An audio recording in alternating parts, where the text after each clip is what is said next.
지혜로운 여인은 자기 집을 세우되 미련한 여인은 자기 손으로 그것을 허느니라. 정직하게 행하는 자는 여호와를 경외하여도 패역하게 행하는 자는 여호와를 경멸하느니라. 아멘. 우리나라 사람들은 자기 명의로 된 집을 장만하는데 유독 많은 관심과 노력을 기울이는 경향이 있습니다. 일터에서 부지런히 수고해서 수입을 얻고 어떻게 해서든 수입보다 지출을 줄여서 돈을 모으고 그렇게 모은 돈으로 언젠가는 내 집 마련의 꿈을 이루기 위해 최선을 다해 인생의 길을 달려나갑니다. 하지만 이제는 부부가 평생 직장 생활을 하며 수고해도 집 하나를 마련하기 어려울 정도로 집값이 오르다 보니 내 집 마련의 꿈을 포기하는 사람들이 점점 많아지고 있는 것이 현실이죠. 내 집 마련이 점점 더 어려워지고 있는 상황이다 보니 이런 현실 속에서 어렵사리 집을 장만하게 되면 얼마나 기쁘고 감격스럽겠습니까?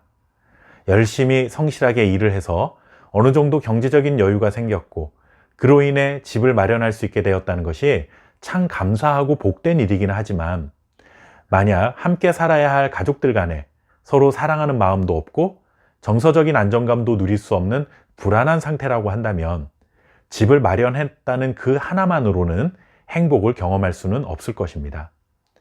다른 말로 표현하자면 눈에 보이는 집은 지어졌지만 눈에 보이지 않는 집은 아직 지어지지 못한 것입니다. 눈에 보이는 집을 세운다는 것은 우리가 집을 사는데 필요한 집값을 주고 매입한 것을 말합니다. 여기까지는 사실 집을 살 돈만 있다면 어느 누구라도 할 수 있는 일이죠. 하지만 이것만으로는 눈에 보이지 않는 집이 지어지는 것은 아닙니다. 눈에 보이지 않는 집이 세워진다는 것은 눈에 보이는 그 집이 집으로서의 기능을 다할 수 있도록 돈이 아닌 또 다른 것들로 채워가야 할 것이 있다는 의미인 것입니다.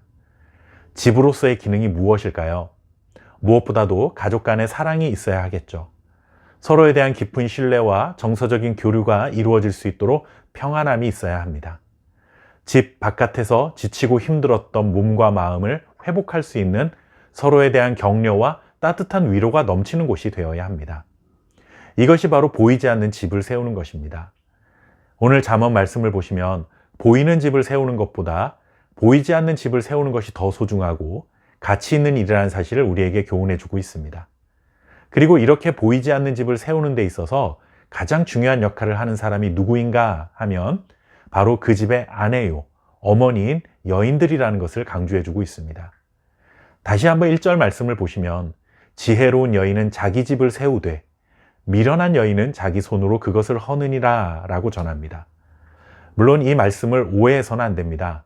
보이지 않는 집을 짓는 일에 있어서 남자들에게는 아무런 책임이 없고 오직 여자들에게만 모든 책임이 있다라는 뜻은 결코 아닙니다.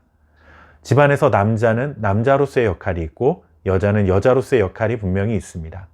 하지만 현실적으로 생각해 보면 가정의 전반적인 분위기라던가 가족들에게 미치는 영향력이 아무래도 여자들에게 주어져 있다는 것을 부인하기 어려울 것입니다.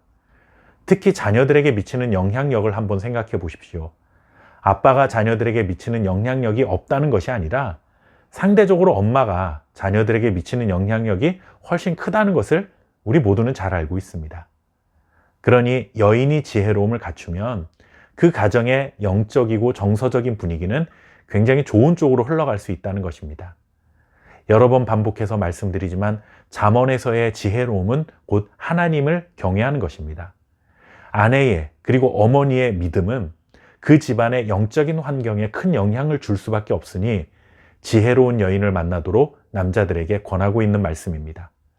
그런데 지혜로운 여인을 만나려면 남자도 마찬가지로 지혜로운 남자로 준비되어야 하기 때문에 결국 이 말씀은 여자들의 지혜만 강조하는 것이 아니라 남자든 여자든 하나님을 경외하는 인생의 참된 지혜를 가지고 살아가야 한다는 귀한 가르침을 전해주고 있는 것입니다.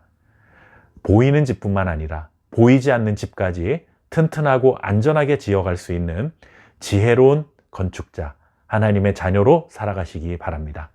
감사합니다.